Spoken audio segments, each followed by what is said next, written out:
Welcome, you beautiful beings, back to another masterclass in the TUB 24 masterclass series. Hang tight. We've got a beautiful guest for you.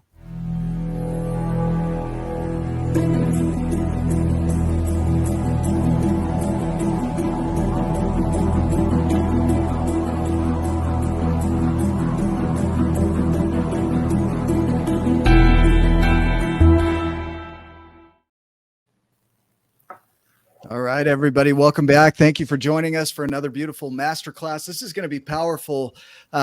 We've got Becky Robbins joining us, and we're going to dive into her world. But before we do that, Rose, I'm going to turn it over to you for some housekeeping, and then we'll introduce Becky, and we'll get right into this. Does that sound good?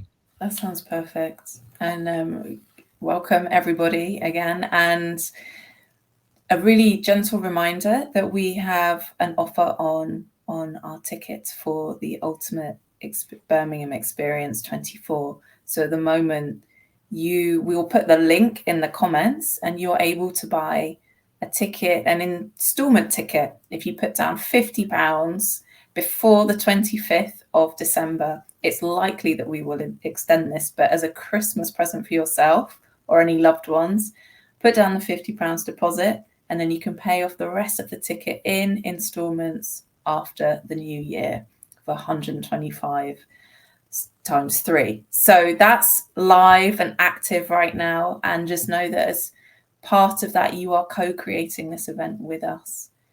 Do also come and join us in the Ultimate Birmingham Experience Facebook interest group. A mouthful. Again, I'll put the link into the comments, because in there you can get all the information, access to all the other masterclasses.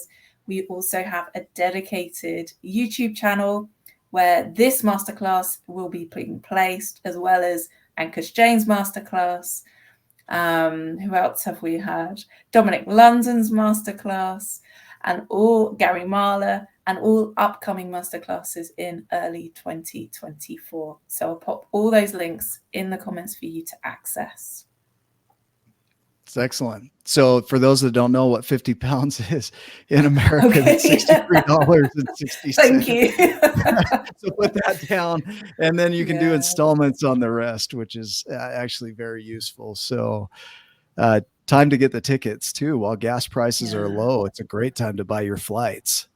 So ahead of the new year. Any other items we need to cover? No, that's the main bulk of things. And that really, when I spoke to Becky, when I was organizing this masterclass, I really framed it to her like, this is an early Christmas gift for everyone and anyone who has a deep understanding of being, and for people who are just really curious as to what on earth it's all about. And when Becky and I have spoken about what it means, we were really keen, and Becky was really keen to really land it in real experience. So I think that's something that I'm really looking forward to hearing this evening.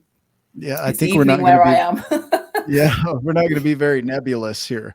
That's my understanding. We're going to be very clear. I'm looking forward to this.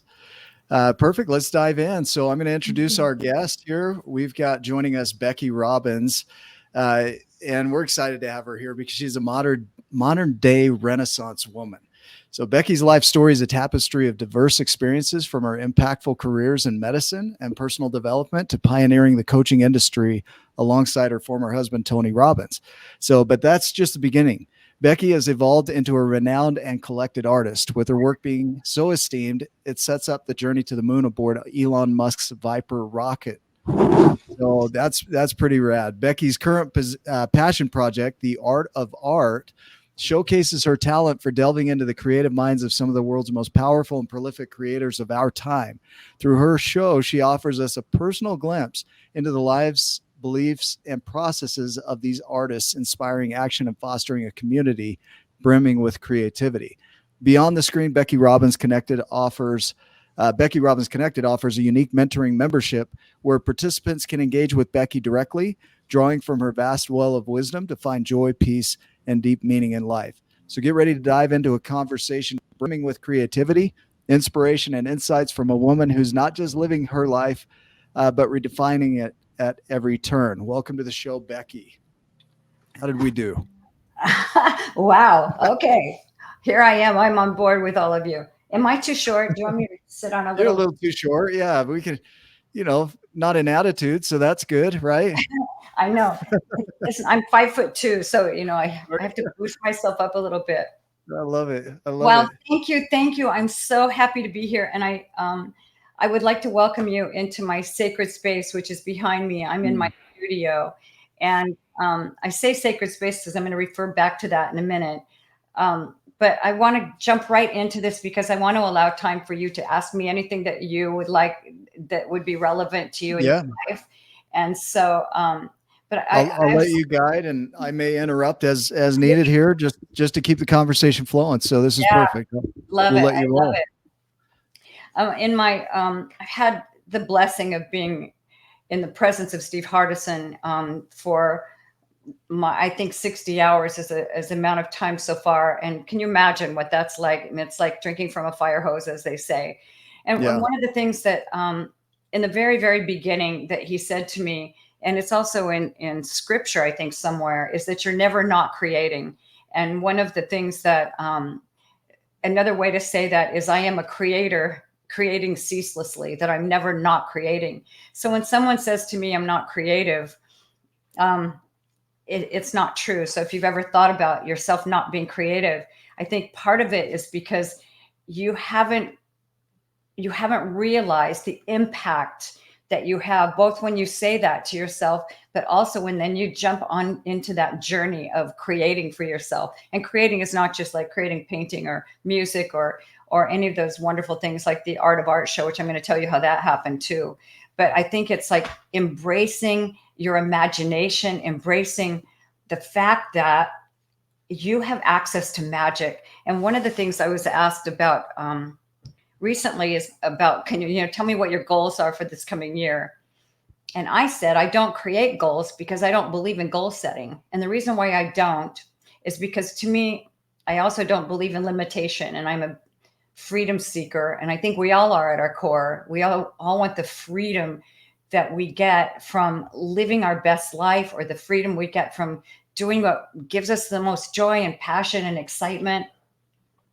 But if we don't take a stand for ourselves that we deserve that, then we kind of revert back to goal setting. And what my belief is, and for myself, and which has been fruitful in so many ways, especially this past year, is that I like to say that I want something to happen that's beyond my wildest dreams, beyond my wildest imagination. That's what I want in my life. I don't want to accomplish X by X date, the whole resolution thing, all of that, although that's good to have like a marker and a benchmark along the way, but to measure yourself, like how are you doing, and I think that's important too. But beyond your wildest dreams has been what's created some things this year that are truly, I could have been beyond my absolute wildest dreams. And I want you to take a stand for yourself and say, like, I am the master of creativity. Because when you do that, I mean, that's how my document happened. I started in my document, which is so powerful for me. And I think I'll be speaking about that a little bit in Birmingham. That my document is really, once I added a mechanism to my document that came to me as a result of like the third statement in my document that says, I am made of God and I create magic in mm, every area of my life. And because sometimes in a document, if you've done a document, you you're writing things that's sort of like I hope I am, or I wish I was, or an affirmation that you don't quite believe it yet. But when I get into the place where I put that phrase, I am made of God, in front of all the things that are following in my document, wow, it just like reminds me of who I am, that I am.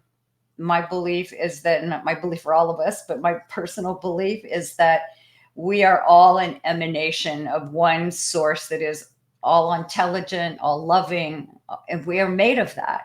So if I go through my life with that, and that's when I say take a stand for yourself. If you take a stand and say, this is who I am, so anything is capable. If it's a financial thing, like I am made of God, and as such, I like those words, as such, I'm devoted to the fun, fulfilling and spectacular financial abundance I'm creating for myself and others. That makes it so real. Then I know that that's absolute. That's not a wish and a hope. It's that then I live.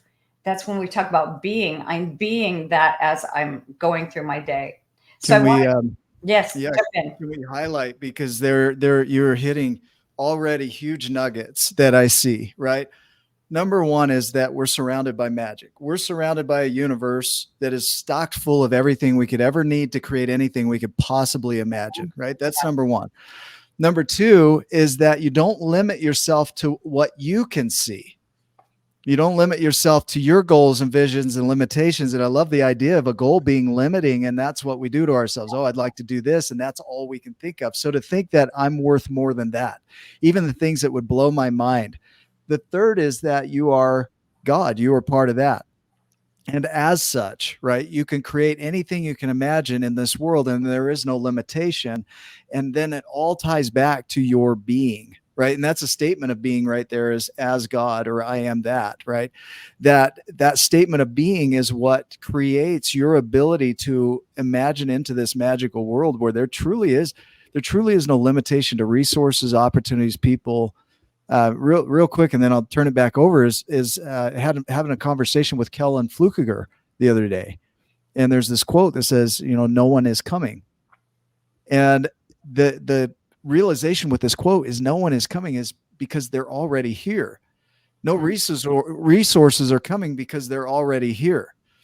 So you've hit on some points that I think need to be highlighted, is that we are swimming in an abundant universe. We have all potential and possibility. We are God. God is us. And it's up to us to see it. So as you pick up from there, what would you share next in this conversation? I would say something I read that I loved is creativity is a sort of revenge against circumstance. I mean, if you think about that, it's like, okay, I might find myself in a certain circumstance, but if I figure out like what is my desire, and this can go in many directions, but I want to talk about what people think creativity is. First of all, like what they think creativity actually is, like painting or music or dancing, or, to be able to create something out of nothing. I want to talk to that for a second, because first of all, and I did a little video about this. Chris Chitty gave me sent me a message last week about this, about my daughter is an actor, and long ago she was doing an improv class, and the instructor for the improv class was saying, you need to dare to suck at something until you get good at it. You have to dare to suck at it, because you're not going to be good at something in the beginning.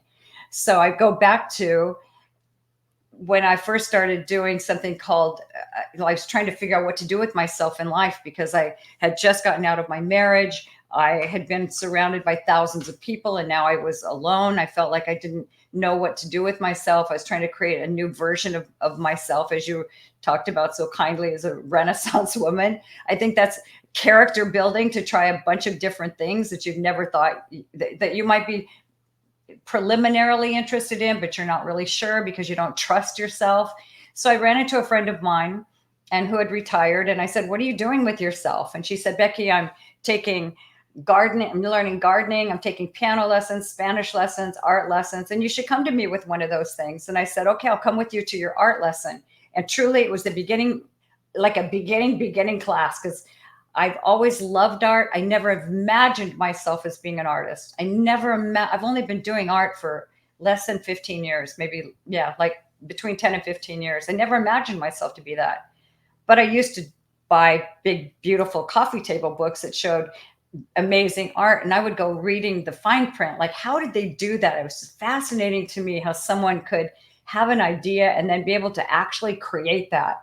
So my very first class that I went to as an art class, and you might want to do this too, is that we had a big drawing paper and a pencil, and the instructor said, put a dot right here on this side, the left side of the page.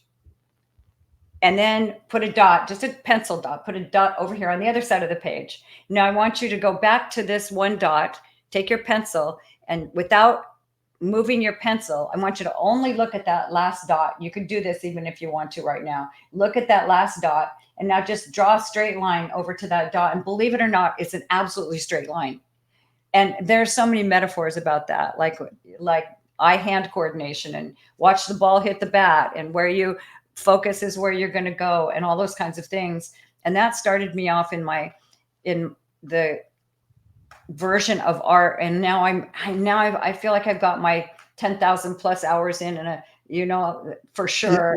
Yeah. Think about that though. At our age, I say our age, that's we're different ages, but in our lifetimes, we have hours and hours, hundreds of thousands of hours of doing, right? And that becomes our being. And I love the comment that your daughter had. You got to be willing to suck at something. In my book, The Art of Accomplishment, that's what I wrote in there in 2011. And it's true. We don't want to suck at things. We don't want to be terrible at it, but you have to for long enough to get good at it, right? And here you are, you go to an art class where you don't know what you're doing, and you just discover, oh, I kind of like this. Yeah. And now you've put in the time where you're really amazing at it, phenomenal at it. But it started with not being that. It started with a willingness to be curious, a willingness to step into something else.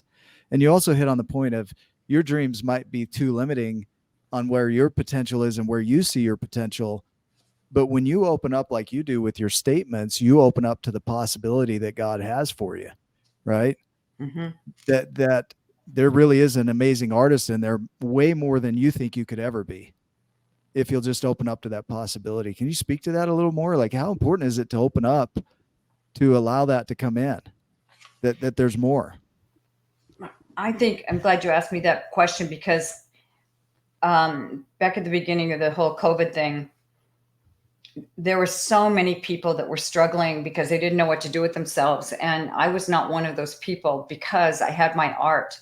And I think that the whole dare to suck thing, you really have to dare to suck at things, but to try new things, and then have that becomes something that came from a story of mine as long ago.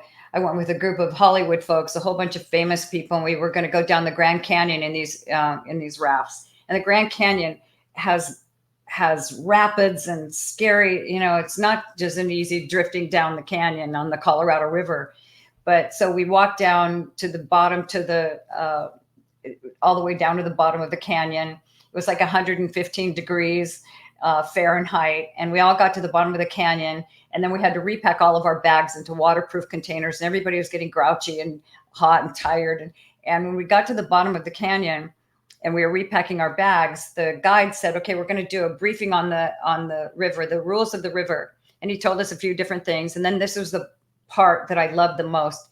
He said, now, and think about this in relationship to your life. He said, so the river is moving fast, always moving fast. And you are going to be hanging on for dear life to the side of the raft. And because we're going so fast, if you fall out, which is likely, you're likely to fall out on this trip at some point. And if you do fall out, you have to get yourself to the side of the river and get out on the riverbank, and figure out how you're going to get now down to where we are, because we'll pull over as soon as we possibly can. But it's going to be up to you to participate in your own rescue. Think about that. You have to participate in your own rescue, because for me to have created my art long ago and had that as my sacred space to go to when all hell was breaking loose in the world, that saved me. And I also want to say that, it's become a practice for me, which I call an esteemable practice. I've got a few of those things that I do for myself to support myself and I love having beauty around me. I grabbed a bunch of pine boughs the other day and stuck them in a vase in my living room. And it just gives me pleasure. My studio is a sacred space for me. I don't do other things in here. I don't have, this is a very important space for me. I keep it that way. I call in the angels. I have a little ritual that I do before I start painting, so that I'm in a clear space. yesterday I found myself listening to a book that was recommended on for me to listen to on Audible from a great author that I'd listened to before. And it was started out with this horrible, heinous story of some tragedy that happened in a family. And I turned it off and returned the book because I thought, no, I can't do that. I can't listen to music that has lyrics in it that could hijack me into another area. So I'm careful, and I have a reverence for myself in this space where I want to be creative. And I think it's good to have that kind of an idea about honoring yourself and who you are, as an emanation of the infinite, that you're going to respect yourself in that way and respect your space in that way, and with whom you choose to hang out and what you read and what you watch. And I'm judicious about that. I'm not rigid, but I kind of am, because it allows all that to flow and come through me. Otherwise, there's no space for a beyond my wildest dreams thought to even come in. So pulling these together, the idea of the rafting trip down the Grand Canyon, and you've got to participate in your own rescue, and you don't have to know perfectly how you're going to do it, but you got to participate in it.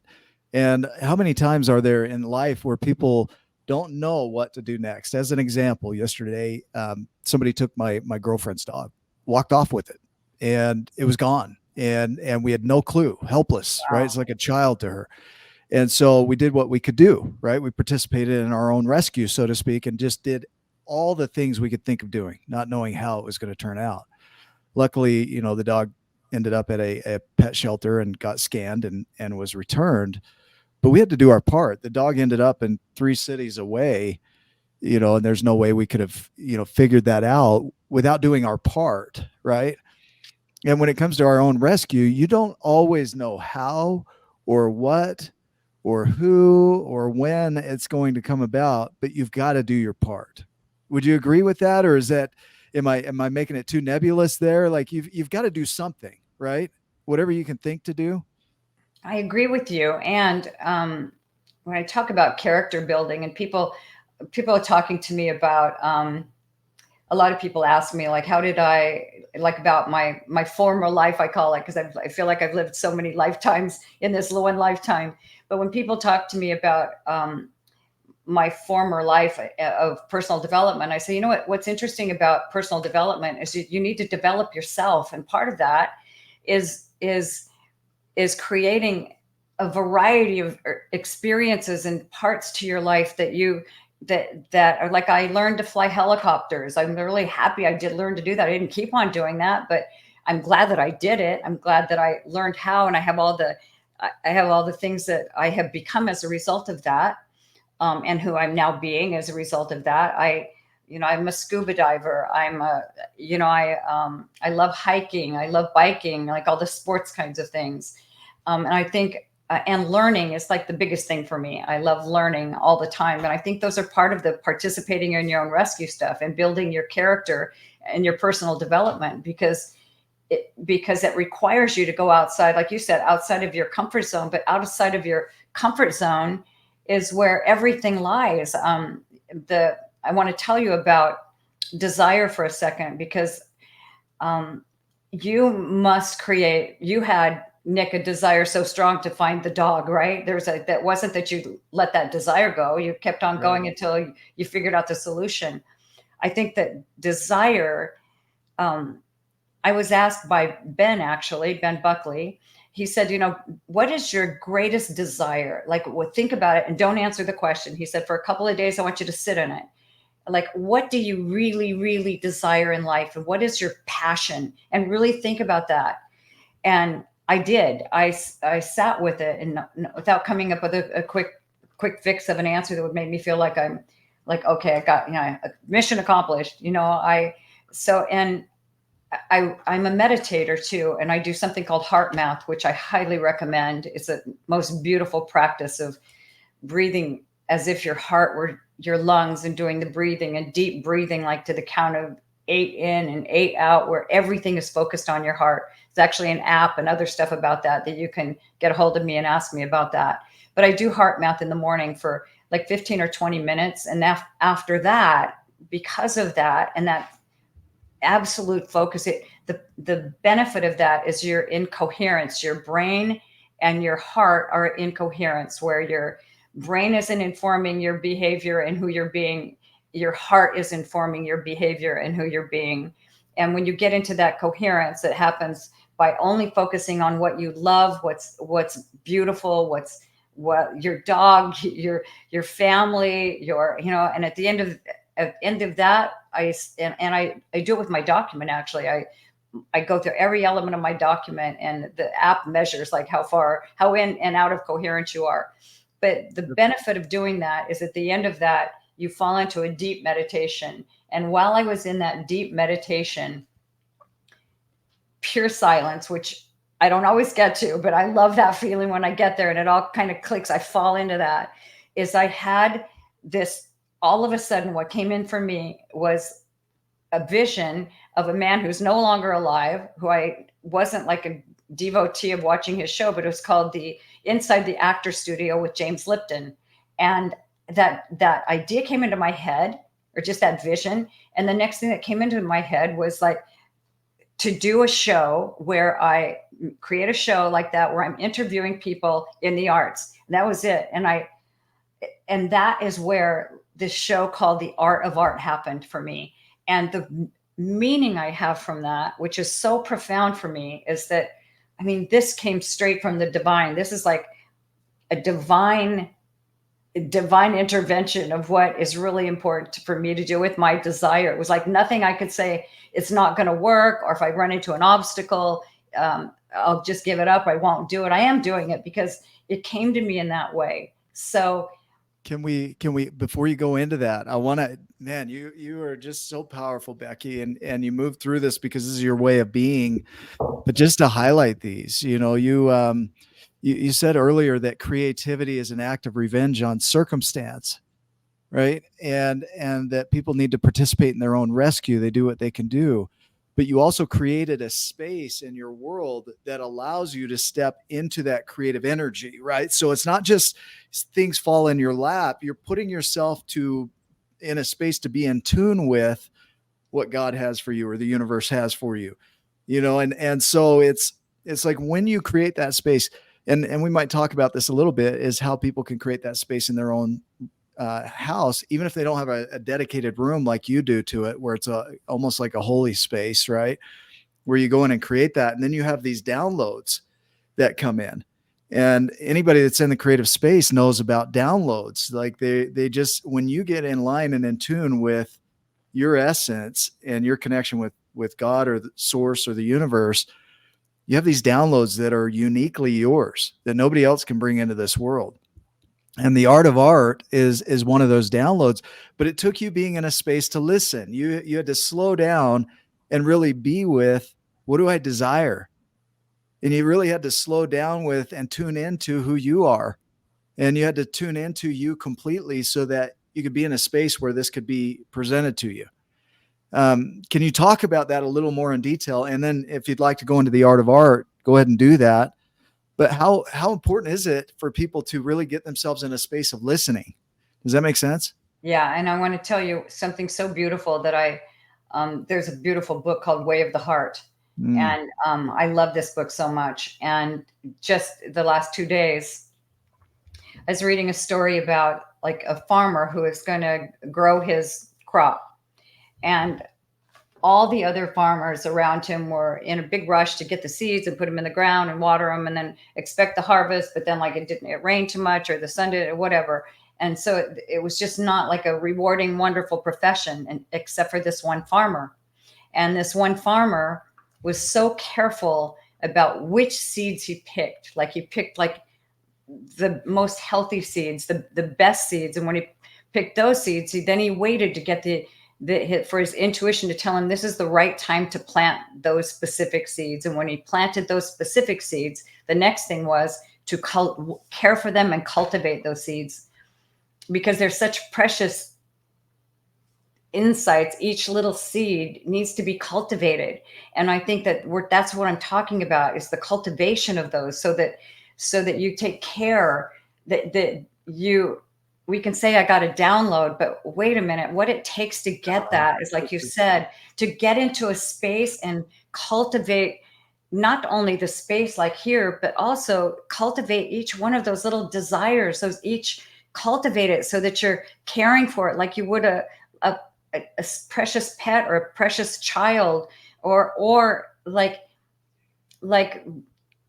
you're able to reach through this veil, this divine veil, and grab a miracle. And then what are you going to do with that miracle? Because then you also might have to dare to suck, because there might be times along the way that aren't perfect, that aren't to your liking. But then you go back and get into that zone again, where then when you don't know what to do, then you know what to do. Like to be so emptied out that there's, like, I walk up to my you can see behind me, my easel, there's a board in progress there, one of my art pieces. And I never plan it in advance. I don't plan anything except for the document board that I created, which I could talk about later.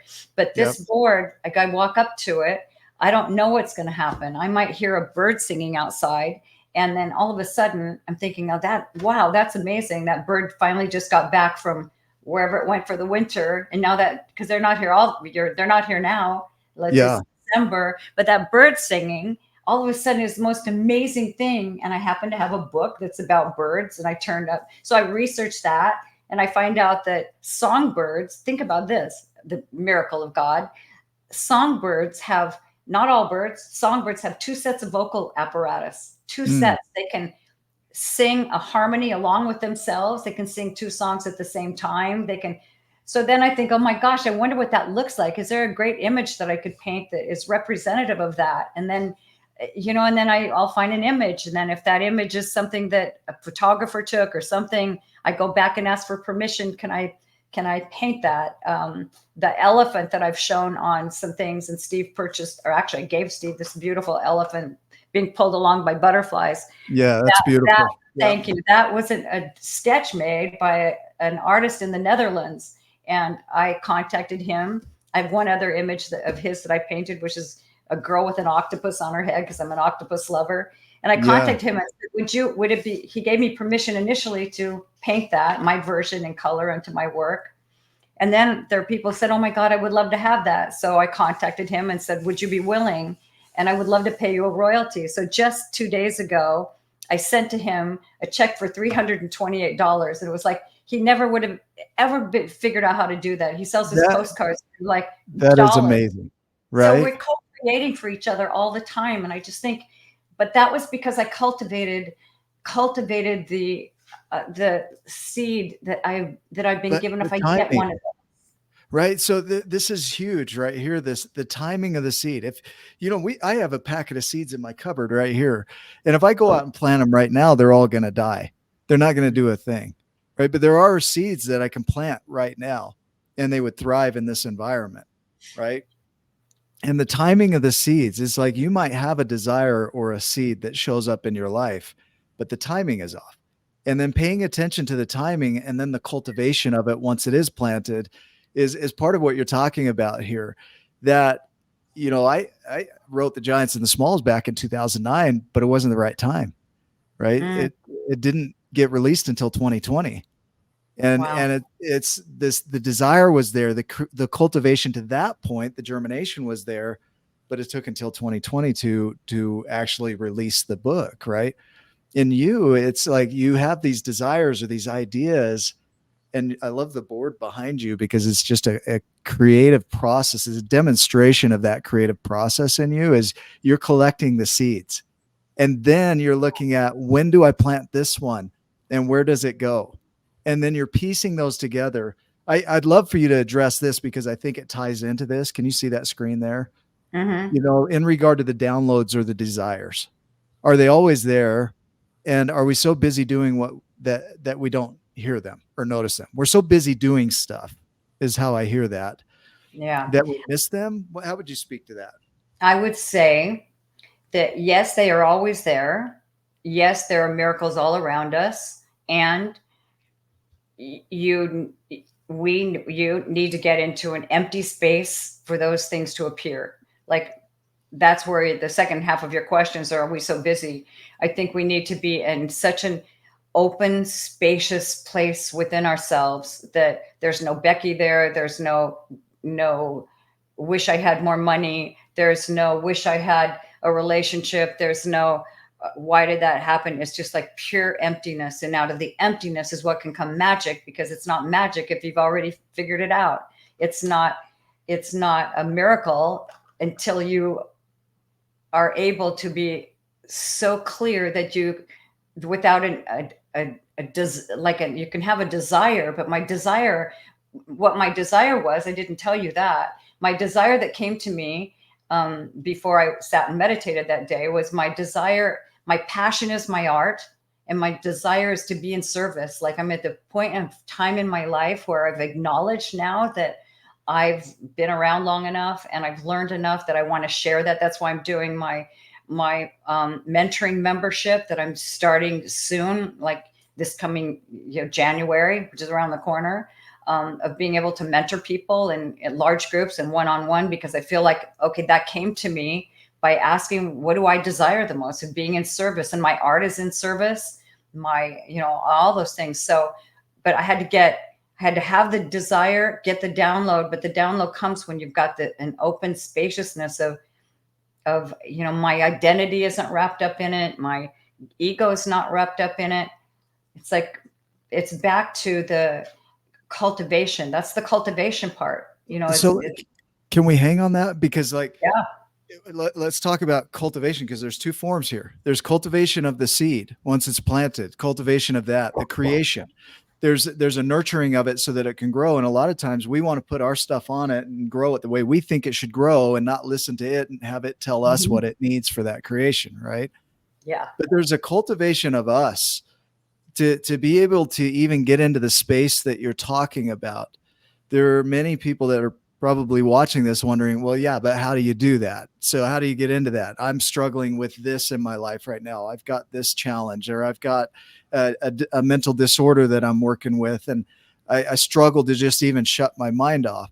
I got the opportunity to interview Dominic, who's been commenting here on our show, and he dove into his story, and it blew my mind. Like, here's a man that not only had developmental challenges, but then developed schizophrenia, and then navigated through that to be able to get back into a space of service and philosophy. And that's where I'd like to hang for just a minute is, what would you share with somebody about creating that space that you're talking about? Like, very important to get into that space, but how do they get there? Does that make sense? Yeah. And do you want to go there?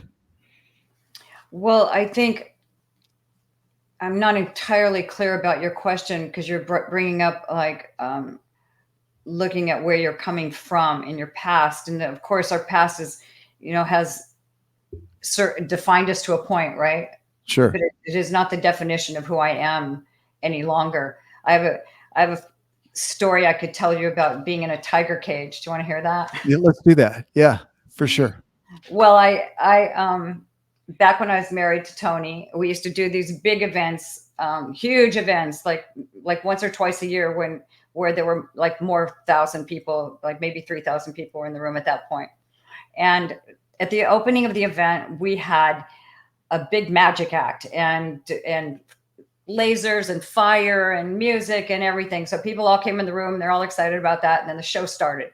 And this particular show started with the idea was they were going to put Becky in a cage and then put a big shroud thing over the cage, and then Becky would disappear. So the day before, we were doing rehearsals, and there's an actual tiger backstage, like a big tiger in a cage backstage. And the handler was saying, okay, stay back from the tiger that was in the dark. Listen, we're not going to rile up the tiger or anything. And so then we started rehearsing, and the shtick is, I'm going to reveal a magic thing, which I think magicians don't like that, but anyway, I am going to. But yeah, we'll just tell them not to watch this show. Right? Yeah, right. I know, don't watch the show. Yeah. Because my definition of myself changed recently about that. So that's why I want to talk about like looking at your past and see what your definition is of that. Yeah. And yeah. So beautiful. the idea is like, Becky walks out on stage. I walk up this little set of stairs that put me in the tiger cage, and I get in, and I'm sort of like crouching down because it's a little cage. I'm crouching down, and there's bars in the front, and I'm acting like I'm afraid, because truly it was scary, because I want to tell you that behind me, like right here next to my shoulder, this tiger is breathing, and this tiger is not a happy tiger by then. Now there's like laser lights and fire things going off, those big fire plumes and loud music and people screaming and all that. Now I'm in the cage right here with this breathing, this tiger, and between me and the tiger is like this tiniest like piece of like cardboard, for real. And underneath me is a trap door, and I'm supposed to, it's a good thing I'm short, and there's a trap door, and I'm supposed to lift up this lid, and I have to like put my feet first and go down into where those stairs are, because those stairs are hollow, and get my whole body into that, like shaped like stairs. And as soon as I get down there and that thing closes, the back of is made to come down in the back where that tiger is, and all of a sudden the tiger, it gets access to the whole cage. If I screwed up, I would be in the cage with the tiger. Holy crap. So now I am and now I'm in the stairs, and now they roll the stairs off stage with me in them, and nobody knows that I'm in those stairs. Now I have to climb out of there and run as fast as I can, all the way to the back of it's a huge hotel, the back of the house, and all the way down this long corridor, come in the very back of the room and climb up some stairs and stand on a platform. And then the light comes around, and here's Becky, and everybody's applauding. And the way I was telling the story prior to this, we could applaud. Anyway, I didn't die. I'm still here. Right. We'll see all the clapping show up in the comments here. It's like, the way I was describing it, though, is like, obviously Becky was the dispensable one. And how interesting that I would describe myself that way. And rather than being like heroic and amazing, and of course no one made me do it, I was just like, Becky's going to be the one to do it. And so I oh man, what a thought, right? Like you would think, well, they don't really care if Becky gets injured or hurt or attacked by a tiger here. She's not that valuable, right? Yeah. Versus you are in a cage with a tiger.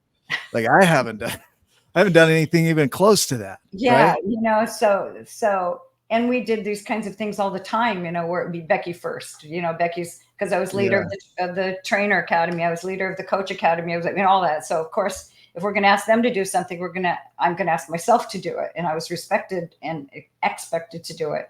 Those are kinds of things, like the definition we have of ourselves is malleable, because we're made of God, for God's sake, right?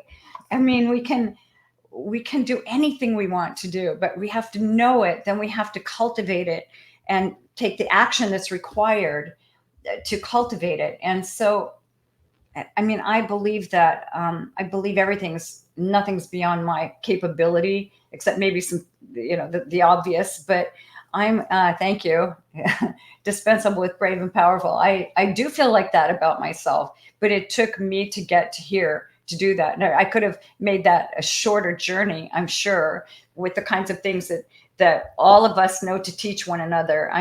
Because you know what, I told Steve that story in the former version. And he was just like sitting there listening to it. And then he got this puzzled look on his face when he loved the story up until the point where I said Becky was disposable. And, wow. So I just look at that and feel like at any moment we can look at the stories that we have of our past and redefine those things so they support us in creating the garden that we're going to plant in. Another metaphor is that I also love, that's in that book too. It is like, look at that event. That event was neutral. You could say that event was just neutral. Yeah. It's written on a storyboard on paper. Here's how the opening of the show is going to go. Then there's that event, like this music, and then that Becky comes out. No meaning given, nothing. It's just an empty story. No right? meaning, just a story. But then we have little pebbles that we pick up, and a little pebble, like they could pick up a pebble and drop it in the pond, which is my prerogative to do it the way I want to do it. And that ripple could be Becky's disposable, and then it gets to the edge of the pond and that starts rippling back. And so now Becky's defining herself as being irrelevant, not important, not wanted, not cared for, or I could, and at any moment you can change that. At any moment you can change that, because it's up to me You what answered in my hand. you answered that perfectly. Like that question, going back to how do people get into that space? Well, it's all about what you're telling yourself. It's the story you choose to hold on to. Your comment here that we're made of God for God's sake, like two phrases there. For God's sake, like pay attention to it, and for God's sake, right? Like there's a higher purpose to your life. You're not just here to exist and just disappear one day. And some people do live it out that way. But you had a story that you were telling about, I'm just disposable. And you told the story from that, and it was believable and true. And anybody that heard it would say, wow, what a story. You really were disposable. And they would confirm it with you. They would buy that book. The problem is, Nick, they would say, like, that's impossible. I mean, you're Becky Robbins. You did all this, you've done all that, but I have to believe it.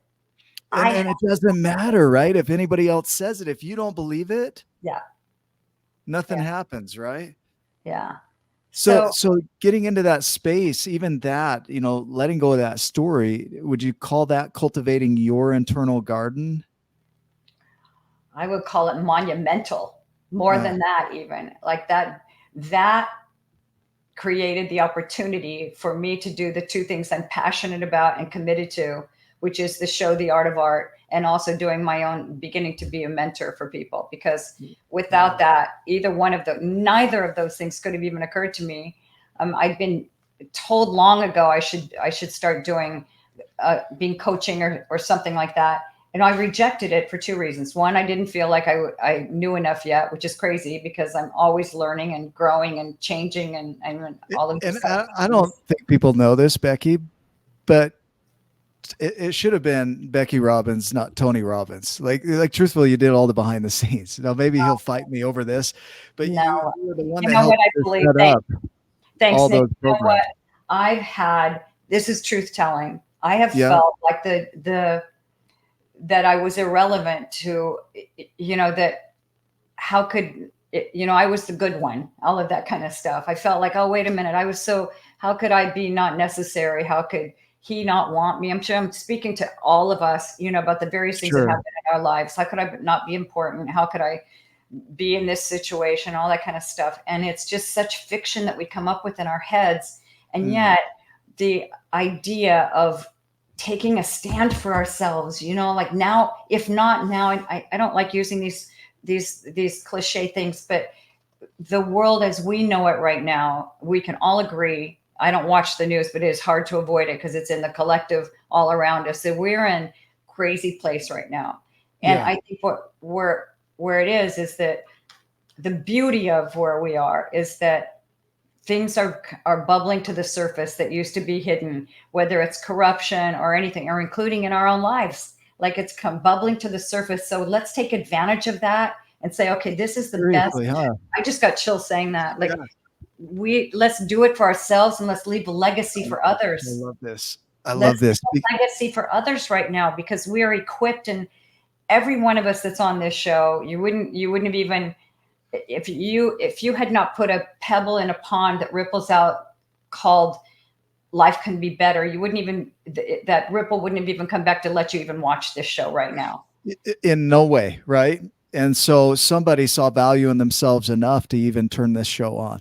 So therefore pass it on. That's one of the most beautiful things about going to the event in Birmingham and the one in Phoenix too, is that I do not know any other environment where I could meet such spectacular people as I've met in this past year and a half. Truly, truly. And I've met a lot of amazing people in my lifetime, famous people, and a lot of presidents of countries and all of that. Nothing compares to the quality of the kind of people that I've met in this last year and a half. I mean that with all my heart. I've told those people, if I haven't told each of you that listen to this, then I'm telling you now that you've had such an impact on me. And that's why to go to this event. I mean, I love the idea that it's a charity. Thank you, Matt, for making it be even more than it was. But I just want to say that, listen, to be around this kind of environment of people is infectious in the most amazing way, because you can't leave here and be the same as when you got there. It's like me sitting in front of Steve, or me talking to Gary on the phone, or me talking, I'm never the same as before the phone call. And the I person. cultivate that and then use it in my life, and not just feel like that was a great phone call. It's no, what do I get out of this? Like, what's going to happen? Kush, on Kush, like the hours of time he puts into preparation. Gary, he spends days in advance of his meeting with Steve and days after, like recounting in his journal everything that happened. Those are the people I want to hang out with. Yeah. And that person that walks in the room won't be the person that leaves. They won't be the same if they'll allow it. Right. So it's still up to the individual to decide who they're going to be coming out of that room. Same thing with reading the book. It's the same thing. Yeah. Yeah. I mean, the book is just, it's a portal for you to see yourself is essentially it. But it still comes back to, you're going to get out of this the way you're listening to it, the way you're reading it. You know what? Honestly, the first time I read the book, I wasn't told anything about that. A friend brought it to me who also didn't know anything about it. And I got part of the way through the book, and all the way through, like the opening is probably the middle of the book, when the story is told about the man who was feeling like he had no more reason to live, that he was like, he may as well leave because his insurance would take care of his wife, and she was young and beautiful, and she would do better without him. And Steve showed up at his door. And the moment I read that page in the book, I have the page turned down in my book, is I started to cry. And I turned to my friend and I said, I have to meet this guy and talk to him. And she said, I know someone who knows someone. And that someone was Rebecca Holt. So I'm so grateful, but I didn't even read it that way before that. So, then when I turned back and started reading it about me, it's like, I had to really stop and think about some of those things. Like, is that really me? And how can I absorb that and apply that in my life? Questions? Yeah. Well, but before we get there too, what else do you want to share today? We've got about 9 minutes, before we wrap up here. But what else do you want to touch on before we get to these questions? And they'll pop up on the screen here. You'll be able to see them. Let's go straight to questions. Okay. We'll jump off of those. Let's see what comes up here. And just touching on the space that you've created. So number one, it took you recognizing your value, but then creating a space for quieting that inner world even more, right? Allowed you to start seeing the desires and downloads. And then it became a matter of cultivation, that you had to be willing to suck at something long enough to get good at it. Right. And there's a willingness in that when I'm not doing it. Yeah. Beautiful. Yeah. That's the grace, it says to me, Steve Hardison just tried to call me. I'm busy right now, Steve. I'm busy, Steve. So here's in a my question. In my document, it says, I am made of God, and as such, I am grace upon grace, and my consistency compounds. And the grace is for myself and for others, Beautiful. If you want to tackle this, so has diving deeper into art allowed you to express yourself more in other areas of your life too? Yeah, for sure. Because in the beginning of doing my art, I had no idea that little images I found and then tried to reproduce and paint myself. I didn't know anything about how that there are like intellectual property rights. That didn't even mean anything to me. I had no idea what that even was. And so that's one thing, as I've cultivated, I love that word, but truly relationships with people all over the world who've shown me something that they would like to contribute to my art, or I found something and asked permission. And so I feel like my art is a collaboration. Like the moonshot kind of thing. How could that even happen? That's not even a question that I would ask somebody. Like, by the way, how do I get my art on the south node of the moon? Right, and it just came to me, like it came to me by grace, that I was told my art is going to be in a time capsule with a bunch of other art from other people around the world, created by a physicist who's now got it into a lunar landing module, because the lunar landing modules are going to the moon anyway to drop off supplies for the next manned mission to the moon.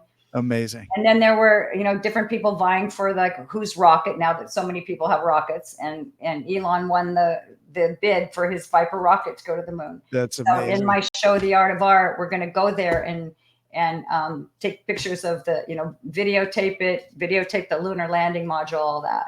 Are you going to get Elon on the show? Hey, why not? I'll Why put not? that out there. I'll put that out there. So what's been the biggest shift you've experienced in your day-to-day life in the last year? Total gratitude. That I walk down the stairs in the morning. I wake up in the morning. I listen to my document, which thank God the magnificent Alan D. Thompson was willing to create for me an AI version of my document, which has music and a voice on it. So that's amazing. Before I get out of bed, I do that. I walk down the stairs. Gratitude is it. Gratitude for even what's not working. So I can be aware of it so that I can like tackle that. If there was a question you wish you were asked today, what would that be? I don't know. Wow, good question. Is there one you haven't asked me or yeah, Rose, or any of you guys? No, it's one we ask every guest. I ask it in the Wake Up with Giants TV show too. It's a question that creates this in people. Like a lot of times we don't know what we want to even be asked, but what did that bring up for you? I think because I do believe that I can really add value to people in their lives. I think that being part of my membership would be a beautiful thing to do because it'll be so different. It'll be more about making miracles happen. And how do you do that in various contexts of your life? And, but for people who are ready for that, that would be one thing, I think. To share that, to ask. So reach out to Becky and ask about that. And what that looks like. So that would be the question you'd want to be asked is, what does that look like? Or how do we learn about that? I like it. There's really nothing off the table here. So, my question is, how do you, this might be too long for this segment of the show, but how do you create that connection with source, with God? Every day. Yeah. Tell me a little bit about your routines and rituals that allow you to get into that space. You talked about your sacred space, but what are some of your you talked about the declaration statement. What are some other routines or rituals that you have for keeping that connection with source? Nature is a big one for me. I live by the ocean, so I go walk on the beach. I like to walk on the beach at sunset and have that gratitude in my heart for another day. I do little things that matter for other people that I feel like it connects me to other people. I love connecting with the people in this group, and keeping commitments to people that I say I'm happy to talk to them.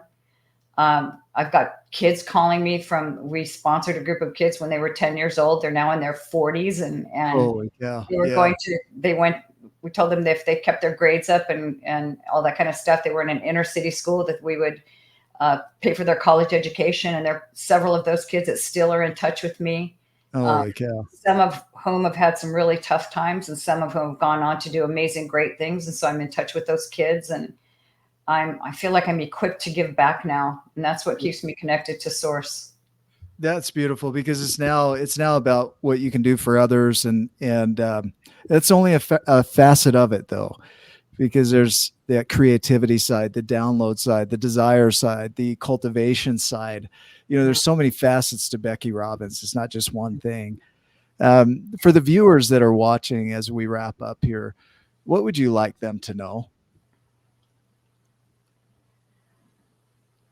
That you're never not creating, and that your opportunity to make a difference in the world. And I don't like to say it in that way because it's such a trite kind of thing, but your opportunity to leave your mark, which is your legacy, that will then be like those ripples in a pond, is like right now. Like there's never been a more important time for humanity than right now for us all to get over ourselves and all this stuff that we talk about is like poor me and my past and all of that. Yes, it happened. It all happened.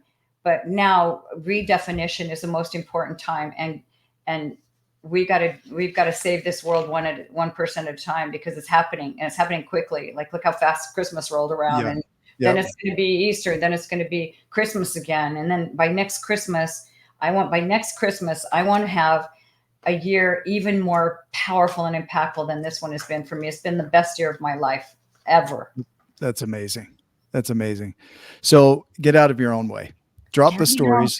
Yeah, let it go. Let it go and give yourself freedom, because that's what we all want. We all are seeking freedom. That's the truth. Or freedom from what doesn't work, and the freedom to do what we wish we could do, and we can. And you hold the keys to your own prison cell. Yeah. Right? Open it up. It's beautiful. Becky, thank you so much for being on with us. For everybody that's watching, join us in Birmingham in May of 2024. You can still get your tickets there. Rose, thanks for being behind the scenes here. People don't realize you're back there doing all the comments and sharing those. So thank you so much. Join us for our next masterclass. Thank you, Becky, again. And we will see you in the next masterclass. We'll announce that soon. And be sure to grab your tickets to Birmingham. It's coming up quicker. I'll be there. Can't wait to be. We hope you're there. You're pretty important to it. So Thank you. All right, guys. Thank you, and make it a giant day. Okay.